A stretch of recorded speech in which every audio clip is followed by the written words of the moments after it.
لاہور میں جانوروں پر بہیمانہ تشدد کرنے والی ذہنی مسائل کا شکار خاتون کے خلاف مقدمہ درج۔ پولیس نے تمام جانوروں کو تحویل میں لے کر وائلڈ لائف کے حوالے کر دیا۔ خاتون نے جانوروں پر تشدد کی ویڈیو سوشل میڈیا پر وائرل بھی کی تھی۔ تفصیلات خرم ملک کی رپورٹ میں دیکھتے ہیں۔ کاٹا، ڈنڈے مارے، سگریٹ سے جلایا، بے زبان جانوروں کا کیا قصور تھا؟ لاہور میں خاتون نے سفاکیت کی انتہا کر دی۔ خنسا حسین کو کسی بات پر غصہ آتا تو جانوروں پر شدید تشدد کرتی، ویڈیوز سوشل میڈیا پر اپلوڈ کرتی۔ پولیس نے ایکشن لیتے ہوئے خاتون کے گھر سے خرگوش، بلی، مرغی، بطخ، سانپ اور عقاب سمیت 20 سے زائد جانور برآمد کیے۔ یہ خبر ملی ہے، ہم لوگ فوراً جگہ کے اوپر گئے ہیں، سارے اینیملز کو کانفسکیٹ کیا ہے۔ ادھر اس کے والد صاحب اور بھائی موجود تھے، اینڈ دے ور آفلی کام۔ جو چیز ہمیں ارک کی ہے وہ یہ کہ دے ور awfully com, and they said اس کو مینٹل ایشوز ہیں۔ تو بھائی مینٹل ایشوز ہونے کا مطلب یہ تو نہیں ہے نا کہ آپ بے زبان جانوروں کے اوپر ظلم کرنا شروع کر دیں۔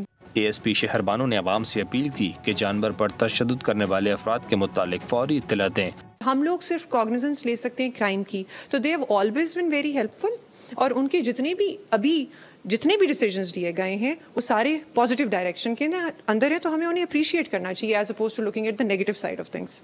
پولیس نے واقعے کا مقدمہ درج کر لیا، تحویل میں لیے گئے جانوروں کو محکمہ وائلڈ لائف کے حوالے کر دیا۔ سبسکرائب کریں اور بیل دبائیں تاکہ کوئی خبر رہ نہ جائے۔